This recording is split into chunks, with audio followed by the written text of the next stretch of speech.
Hi friends, அஸ்ஸலாமு அலைக்கும். இஃப்தியார் recipe செய்முறை. கடலை மாவு 1/4 கிலோ, தேவையான சால்ட்டு, 1 டீஸ்பூன் மைதா, 1 டீஸ்பூன் அரிசி மாவு, 1/2 டீஸ்பூன் ரெட் சில்லி பவுடர், ஒரு பிஞ்சு dosa soda, food colour red colour போட்டு இது மிக்ஸ் பண்ணி விட்டுக்கலாம். 1/2 டீஸ்பூன் பெருங்காயம், தேவையான வாட்டர் போட்டு இது நல்லா மாவு மிக்ஸ் பண்ணிக்கலாம்.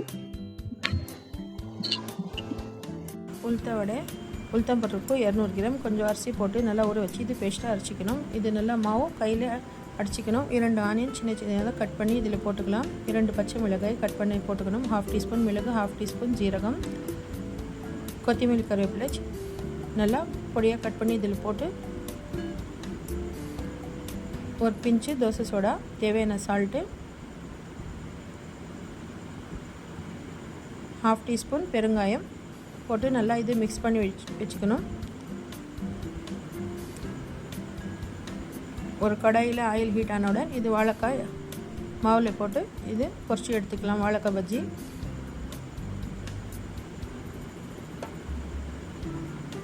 நல்லா இது ப்ரௌன் கலர் வந்ததுக்கப்புறம் அவ்வளோதான், இது வாழைக்காய் பஜ்ஜி தயார். இதே மாதிரி எல்லா பஜ்ஜியும் போட்டு எடுத்துக்கலாம். அதுக்கப்புறம் உளுத்த வடை போட்டு பொரிச்சு எடுத்துக்கணும்.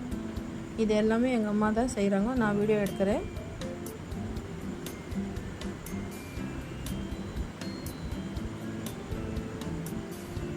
வடையை திருப்பி போட்டு நல்லா ப்ரௌன் கலர் வந்ததுக்கப்புறம் அவ்வளோதான், உளுத்த வடை தயார்.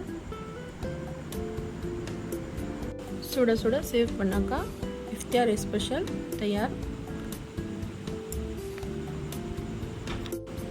இதே மாதிரி செஞ்சு பாருங்கள். உளுத்த வடை, வாழைக்காய் பஜ்ஜி, இதுதான் ஃப்ரெண்ட்ஸ் எங்கள் வீட்டில் இஃப்தியார் ஸ்பெஷல்.